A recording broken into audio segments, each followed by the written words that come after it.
Guys, in this session chapter 4 introduction to problem solving part 4 we will discuss about the pseudocode. Already we discussed about the algorithm and flowchart.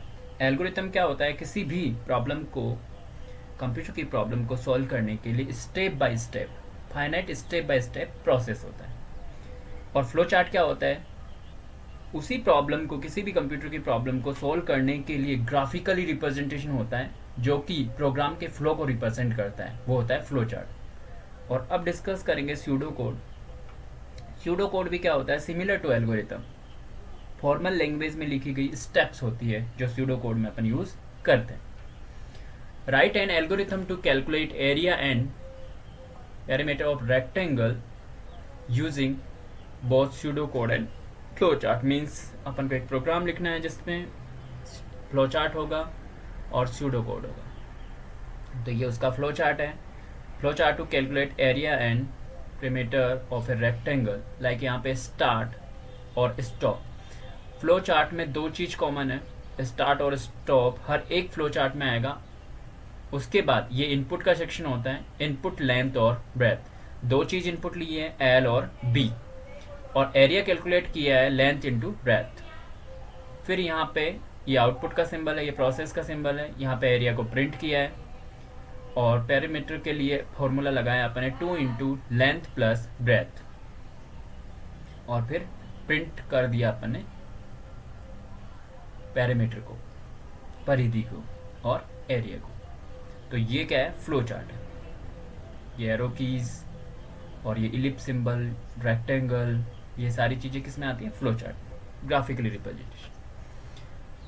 Pseudocode for calculating area and perimeter of a rectangle. Input लिया length, input लिया breath. उसमें अपने algorithm में step 1 step 2 ऐसे कुछ करके लिखते हैं. यहाँ पे direct input length, input breadth, फिर कंप्यूट एरिया. फिर यहाँ पे एरिया को कंप्यूट किया लेंथ इंटू ब्रेथ, फिर प्रिंट कर दिया एरिया को. Compute parameter equal to 2 into length plus breadth, फिर प्रिंट कर दिया parameter. The flow chart for this algorithm is given figure. Means ये वाला इसका flow chart. Next, a benefit of pseudocode. Before writing code in a high level language, a pseudocode of a program helps in representing the basic functionality of intended program. यानी pseudocode क्या करता है? Programme की जो basic functionality है उसको understand करने में या समझने में हेल्प करता है. By writing the code first in a human readable language, और ऐसी लैंग्वेज जिसको इंसान रीड कर सके वो होगी ह्यूमन रीडेबल यानी formal language. The programmer safeguards against the living out any important step beside for non programmers. और जो प्रोग्रामर होते हैं वो क्या किसकी तरह काम करते हैं? सेफगार्ड की तरह. Actual program are difficult to read and understand. और जो नॉन प्रोग्रामर्स होते हैं वो एक्चुअल प्रोग्राम को नहीं समझ सकते क्योंकि उनको प्रोग्रामिंग या कोडिंग का लैंग्वेज का नॉलेज नहीं होता है. But pseudo code helps them to review steps to confirm that proposed implementation is going to achieve to desire output. और स्यूडो कोड से क्या करते हैं कि उसको नॉर्मल स्टेप्स में नॉर्मल लैंग्वेज में लिख देते हैं जिससे उसको समझा जा सकता है और ये भी पता चल जाता है कि उसका क्या आउटपुट होगा. नेक्स्ट है flow of control. The flow of control depicts the flow of events as represented in the flow chart. The events can flow in a sequence or on branch based on a decision or even repeat some part for finite number of times. The flow of control means कैसे program flow कर रहा है, उसमें कैसे events fire हो रहे हैं वो फ्लो चार्ट में अपन देखते हैं. और जो इवेंट्स होते हैं वो सीक्वेंस में फॉलो होते हैं, वन आफ्टर अनदर, और ब्रांच बेस्ड और decision even repeat some part of finite number of times. और ये लिमिटेड या fix number of times repeat होते हैं. Sequence. If we look at the previous two example, the statement are executed one after another in a sequence. और जैसे कि अपन ने previous example देखा था कैलकुलेट करने का एरिया और पैरामीटर, उसमें क्या हो रहा था कि लाइक पहले एरिया कैलकुलेट हो रहा था फिर parameter. The statement are executed one after another in a sequence.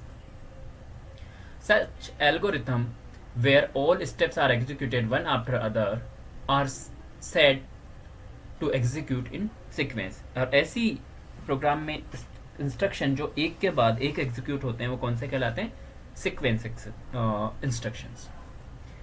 However, statement in an algorithm may not always execute in a sequence.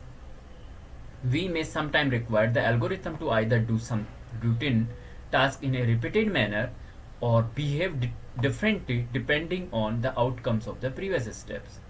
और ये जरूरी नहीं है एल्गोरिथम में कि सब सीक्वेंस में फॉलो करें. कई बार ये रूटीन टास्क भी होती है जो प्रीवियस रिजल्ट या प्रीवियस स्टेप के रिजल्ट पे नेक्स्ट स्टेप का रिजल्ट डिपेंड करता है. We are going to learn how to write algorithm for such solutions. अब है selections. Consider the map of a neighborhood as shown in figure. ये एक मैप है, एक बोल सकते हैं एक टाउन या एक सिटी बोल सकते हैं. इसमें क्या है कि ये बहुत सारी बिल्डिंग्स भी बता रखी है, रोड लाइट्स बता रखी है और बहुत सारे व्हीकल्स बता रखे हैं, बहुत सारे लोग वॉकिंग कर रहे हैं, इसमें सिग्नल्स लगे हुए हैं. तो यहाँ पे बताना चाह रहा है let's assume that pink building with red roof. कि यहाँ पे एक पिंक बिल्डिंग है जिसके रेड रूफ है. Is the school. तो ये क्या है? स्कूल है. यानी ये पिंक कलर की बिल्डिंग और ये रेड रूफ, ये स्कूल है और ये चारों तरफ क्या स्टूडेंट है. द येलो पेंटेड हाउस, और जो येलो कलर का हाउस है at far end of the map in house. और ये येलो कलर का जो घर है ये घर है स्टूडेंट्स का. इस डायग्राम को हमें कंसीडर करना है. ये स्कूल है, ये घर है, ये बिल्डिंग, ये भी बहुत सारे घर बने हुए हैं यहाँ पे. अब इसको देख के अपन को डिसीजन लेना, decision making in a real life. ये स्कूल बस है येलो कलर में जो है, ये कार है, ये स्कूल बस है, ये कार, साइकिल, तो ये सारी चीज़. और ये स्टूडेंट्स हैं बहुत सारे यहाँ पे. तो इसको अपन एनालिसिस करेंगे. With reference to previous figure let us answer the following questions. Is there predefined route for walking from home to school. क्या यहाँ पे कोई ऐसा रूट है जो ये इस घर से स्कूल आने का, लाइक यहाँ से ओके इस रूट से वो स्कूल आ सकते हैं. Can we have a different route while coming back? Yes, there are different routes. As in from the map, there can be a multiple routes between home and school. There exist घर के और school के बीच में बहुत सारे routes हैं.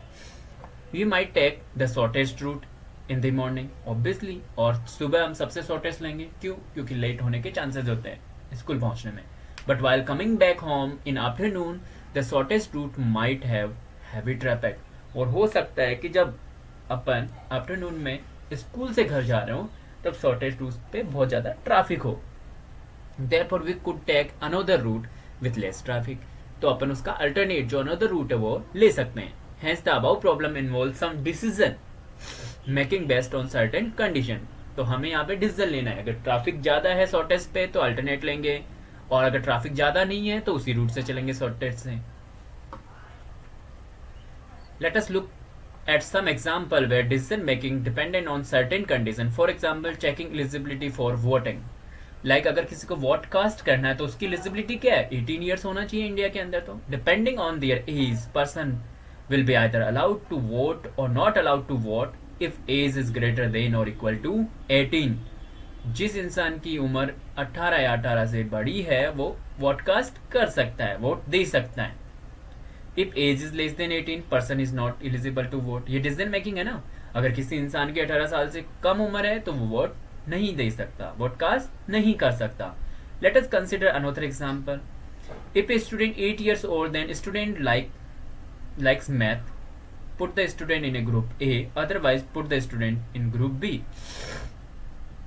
अगर student की 8 साल की उम्र है और उसको मैथ पसंद है तो उसको ग्रुप ए में रखो, नहीं तो ग्रुप बी में रखो.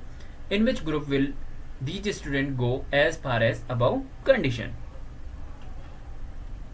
Outcome. 8-year-old Ravi who does not like math तो ग्रुप बी में जाएगा. 8-year-old Preeti who like math तो ग्रुप ए में जाएगा. 7-year-old Anis who like math तो वो भी ग्रुप बी में जाएगा. रीजन क्या है? ग्रुप ए में वही जाएगा जो 8 साल का हो और उसको मैथ पसंद हो.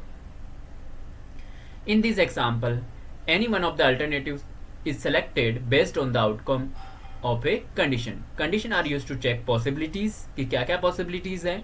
This program check one and more condition and perform the operation sequence of action depending on true और फॉल्स.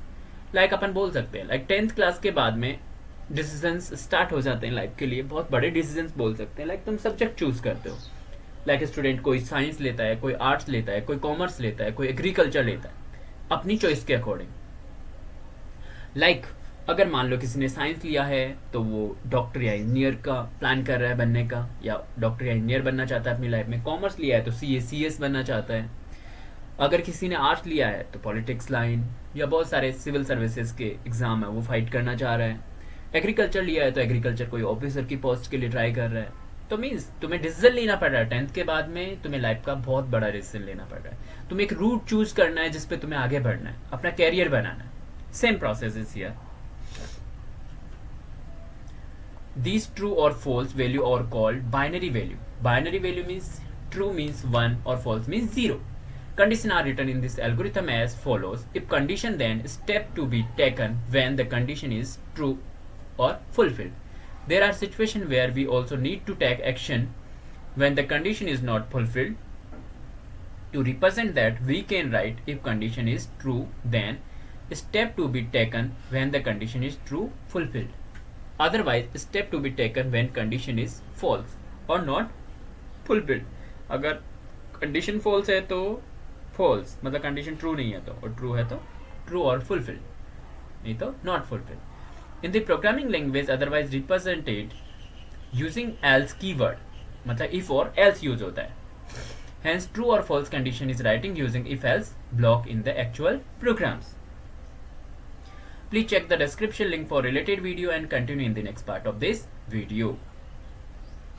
Thanks.